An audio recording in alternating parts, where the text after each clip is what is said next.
On My Way atau Pesugihan Part 1-3. Pesugihan adalah cara untuk memperoleh kekayaan secara cepat tanpa harus bekerja keras.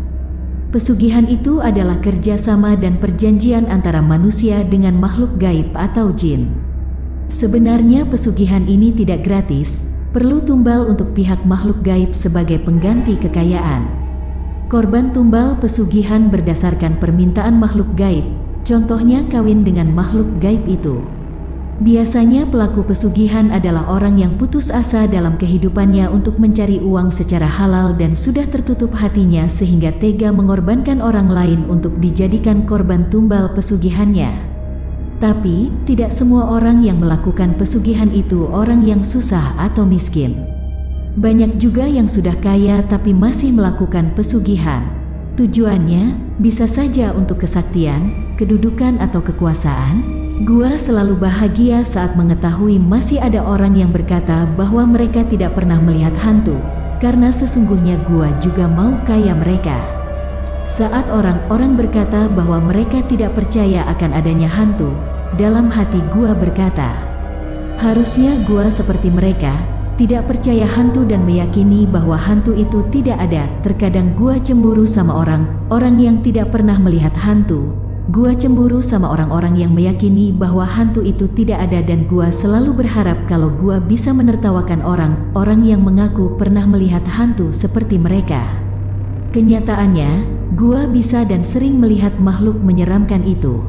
Gua bisa merasakan kehadiran mereka, bisa mendengar suara mereka dan terkadang aku sulit membedakan manusia dan mereka. Bohong kalau gua baik-baik aja. Hampir setiap pagi saat gua membuka mata, hal yang pertama gua rasakan adalah air mata yang membasahi pipi. Setiap pagi gua ketakutan. Gua sering bertanya, apa gua masih hidup? Apakah gua masih ada di dunia? Pada suatu malam gua pernah menangis dan mengeluh.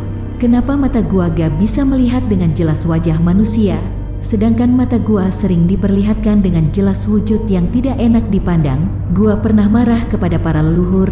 Gua rasa merekalah yang harusnya bertanggung jawab, karena telah membuat gua dekat dengan hal-hal yang sebetulnya bikin gua sulit tidur dan gua pernah dianggap gila. Gua pengen banget bisa lepas dari hal-hal seperti ini. Gua pengen jauh dari segala macam kejadian yang sebetulnya gua benci dan gua udah gak tahan. Sering gua berharap kalau gua tuli aja, biar gua gak harus dengar suara yang orang-orang gak pernah mau dengar. Gua juga sering berharap lebih baik buta biar gua gak harus melihat sesuatu yang hanya bisa dilihat di film-film horor. Orang-orang nonton film horor di bioskop masih ada menjerit dan berteriak ketakutan, padahal banyak orang. Gimana kalau kejadiannya benar-benar terjadi dan di tempat itu kalian sendirian? Temen-temen gua sering bertanya, apa hantu yang lu lihat itu sama seperti yang ada di film-film? Gua suka bingung mau jawab apa. Terkadang sulit dijelaskan dan gua berharap kalau gua bisa melupakan semua yang pernah gua lihat. Waktu nonton film horor, di saat teman-teman gua pada teriak dan menutup matanya karena ketakutan. Sebetulnya gua biasa aja lalu temen gua tanya, "Ga, lu gak takut?" Di situ gua pura-pura ketakutan lalu gua bilang, "Takut banget gua." Bohong kalau gua sepemberani itu, ada kalanya gua takut keluar malam. Gua selalu berharap kalau gua ngabisin waktu malam di X2 atau Exodus. Bukan di tempat-tempat yang menakutkan. Dalam hati gua berteriak dan berjanji akan menghancurkan benda pusaka warisan para leluhur agar tidak ada lagi keturunan-keturunan gua yang harus menjaga benda yang mengerikan ini. Beberapa tahun ke belakang, saat itu gua masih kerja di Resto Jakarta. Waktu itu gua libur dan gua pulang ke Sukabumi. Gua bikin status di FB, akhirnya nyampe rumah, lalu ada temen yang komen, "Ga, ada proyek nih. Mau ikut ga?" Gua tanya, apaan tuh? Dia telpon gelombang dari Cempaka Putih ke Uki, Uki ke Ciawi, lalu Ciawi ke Cicurug. Nyampe rumah jam 1 malam. Temen gua datang ke rumah sekitar jam 2-an, dia supir. Dia dapet orderan nemenin orang ke berbagai tempat yang begitu. Dia ngajak gua tapi gua bilang, "Gak ah, gua kan kerja di resto." Dia maksa gua, "Ya gimana, gua libur cuma sehari." Sedangkan dia nemenin orang itu selama 1 bulan. Rencananya datang ke beberapa tempat. Senin pagi gua ke Jakarta, dia berangkat hari Rabu. Katanya sih mau ke Gunung Ciremai dulu. Beberapa bulan kemudian, gua balik ke Sukabumi. Dia datang lagi ke rumah. Sekarang dia sudah sukses, kaya raya dalam hitungan bulan. Jujur, awalnya gua sedikit cemburu sama dia. Kok bisa kaya mendadak? Apa bosnya itu konglomerat? Nyesel gua gak ikut dia. Dia cerita kalau dia hanya menemani orang kaya liburan aja dan dia dibayar mahal. Dalam hati gua ngomong, masa iya sih, bayarannya bisa segitu banyak. Sekitar jam 3 pagi dia pulang. Dia datang dengan membawa motor yang gede banget. Oh iya, dia juga ngasih gua uang. Awalnya gua tolak, tapi dia bilang, "Gak, lu kan sering ngasih gua uang waktu gua susah. Ini terima ya." Ya udah, kebetulan gua juga lagi butuh uang. Waktu itu gua tinggal sendirian di rumah. Ortu cerai, nyokap ikut suami barunya, adik gua tinggal di pesantren. Rumah kosong gelombang. Temen gua pulang, gua ke kamar, gua taruh uang itu di lemari. Pas gua mau tidur, lemari gua goyang-goyang kayak ada yang geserin gitu. Awalnya gua pikir itu tikus, gua nyalain lampu, gak ada apa-apa. Gua matiin lagi lampu kamar, gua tidur, lemari goyang-goyang lagi, badan gua panas. Penasaran, gua buka mata, gua kucek-kucek mata berkali-kali dan berharap itu hanya mimpi. Gua istighfar berkali-kali, tapi dia tak mau pergi. Ada cewek cakep yang duduk di atas lemari. Pengen gua tanya, "Maaf, Anda sinden OVJ bukan?" Tapi mulutku membisu. Dia bilang, "Saya kepanasan." Lah, dia kepanasan. Gua ketakutan.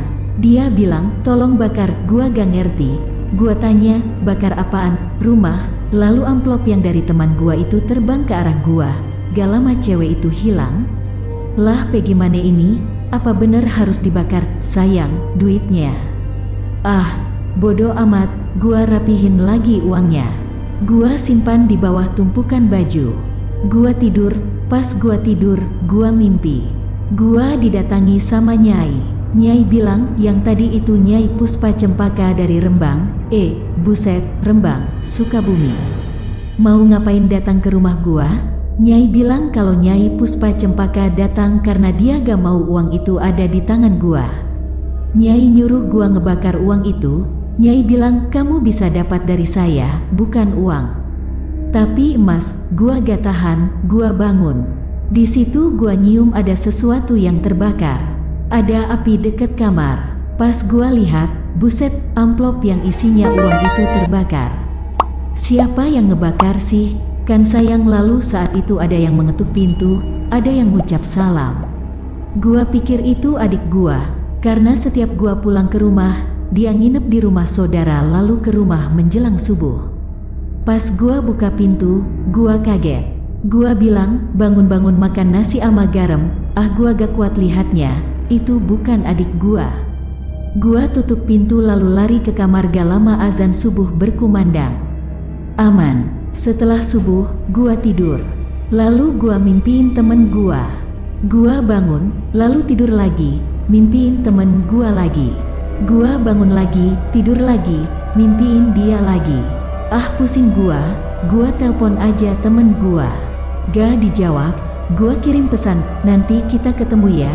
Malam itu gua gak tidur. Suwe, liburan gua kali ini abis buat begadang.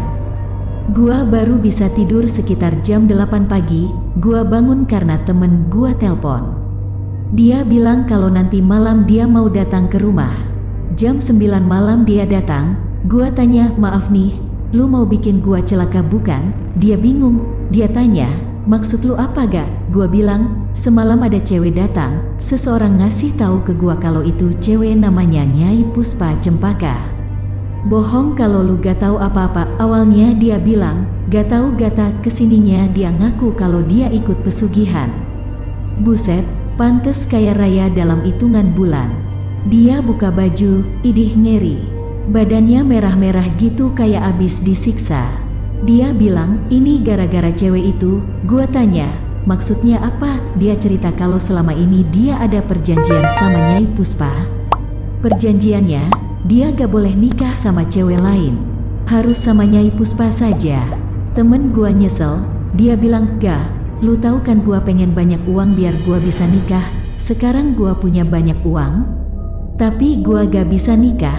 Kalau gua nikah sama cewek gua, dia akan mati. Bantuin gua gak?" Gua bilang, "Ya elah, lu mah ada-ada aja. Bantuin gimana atuh? Gua bisa apa?" Temen gua nangis minta tolong.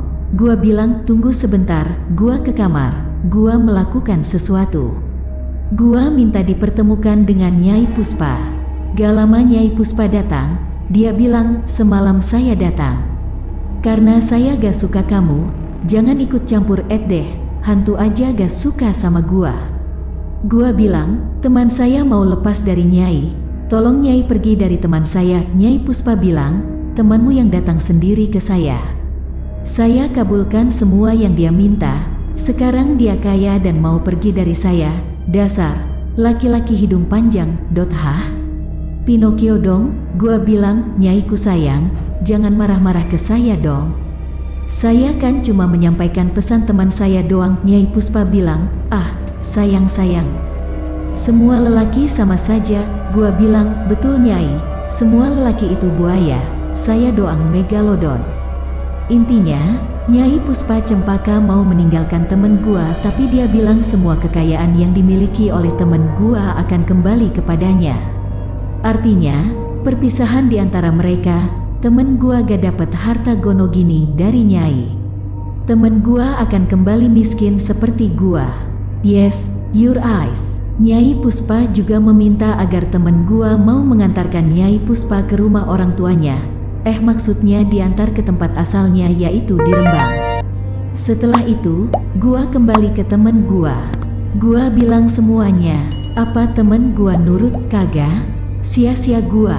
Nyesel gua nolongin dia. Dia bilang, "Gua mau Nyai Puspa ninggalin gua, tapi gua gak mau harta gua hilang lagi.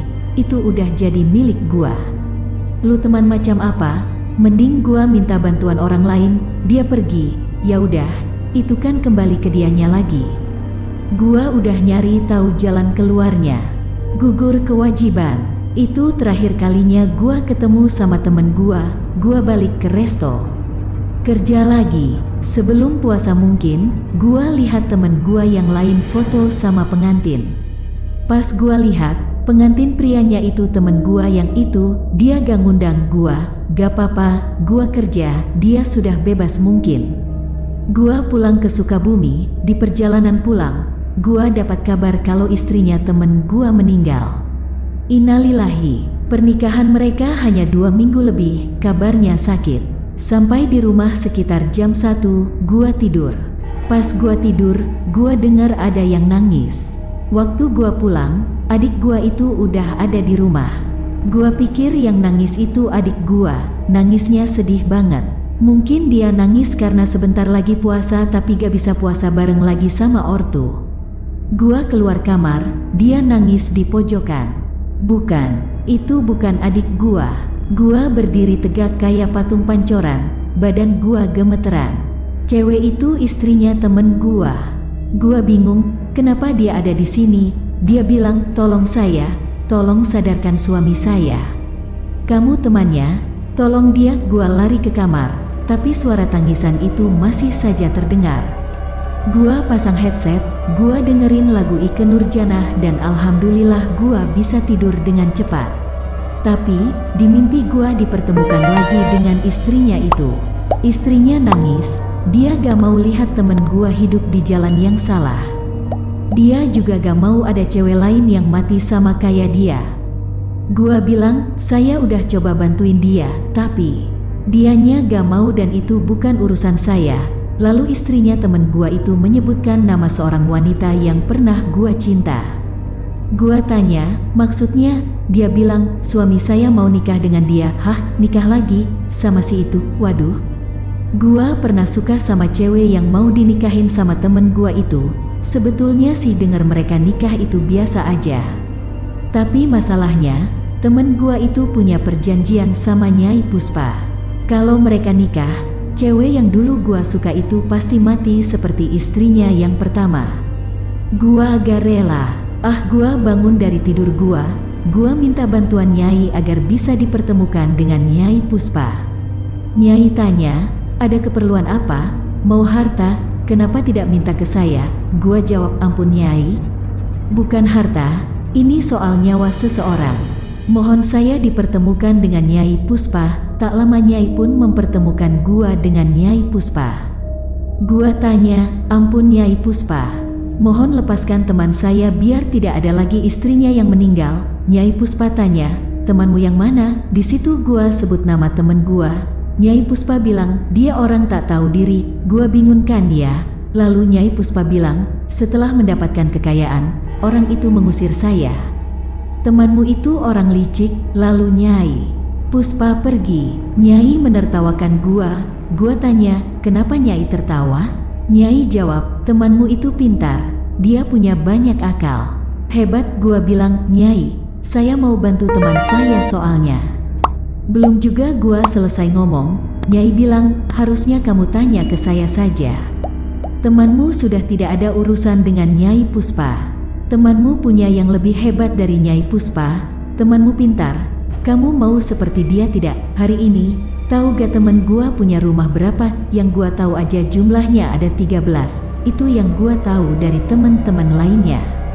Setiap rumah diisi oleh satu istri. Si istri yang selingkuh pasti dia tahu. Istrinya udah pasti digampar. Lalu selingkuhan istrinya, jangan macam-macam. Semoga dijauhkan. Apa semua orang yang melakukan pesugihan itu berhasil semua? Tidak, memang ada orang yang sukses lewat pesugihan dan menjadi orang kaya atau sakti. Lalu ada juga yang gila dan mati tanpa hasil. Teman gua ini, dia orang yang beruntung soal pesugihan. Nyai memperingatkan gua, istrinya yang mati itu adalah tumbal untuk mengakhiri perjanjian teman gua dengan Nyai Puspa. Kekayaan dari Nyai Puspa hilang, tapi sebelum semuanya menghilang, teman gua membuat perjanjian dengan yang lainnya dan membuat dirinya jauh semakin kaya. Dan satu lagi, dia bisa nikah. Saat perjanjian dengan Nyai Puspa, temen gua ini gak boleh nikah sama cewek lain. Kalau nikah, istrinya akan meninggal. Sekarang dia sudah dengan yang lain sehingga dia bisa kaya, bisa menikah dengan siapa saja tanpa harus melihat istrinya meninggal lagi. Sebetulnya gua gak rela kalau temen gua nikah sama cewek yang pernah gua suka. Gua berpikir, gua kasih tahu aja keluarganya soal kelakuan dia. Paginya, gua datang ke rumah cewek itu. Gua ketemu sama bapaknya, sebenarnya kita akrab. Di situ gua ceritain kelakuan temen gua Gelombang. Bapaknya bilang apa? Dia bilang, Arangga, bapak tahu, gak mungkin orang bisa kaya tanpa kita tahu usahanya apa. Anak bapak butuh lelaki yang bisa menjamin masa depannya. Lagi pula, bapak rela. Bapak dikasih tanah sama dia. Oh iya, Arangga kan temen dekatnya. Arangga dikasih apa? Buset, gua datangkan untuk mengingatkan, gua gak mau terjadi apa-apa nantinya. Tapi gimana, uang? Malamnya, sekitar jam 2 mungkin, gua didatangi. Ia didatangi sama makhluk-makhluk yang imut nan menggemaskan milik teman gua. Kok tahu kan temen gua sendiri yang bilang, saat dia kirim pesan, jujur aja. Gua senyum tapi gua juga nangis. Ya gak habis pikir, kok bisa segitunya sama temen sendiri. Dia kirim pesan sekitar jam 8 malam. Malam itu, dia bikin gua begadang semalaman. Jam 11, jam 1 dan puncaknya jam 2. Makin menarik dan penasaran dengan cerita selanjutnya kan? Terus pantengin channel Asal Gawe. Jangan lupa like, komen, subscribe, dan bagikan, serta tonton video lainnya. Salam sehat dan sukses untuk semua.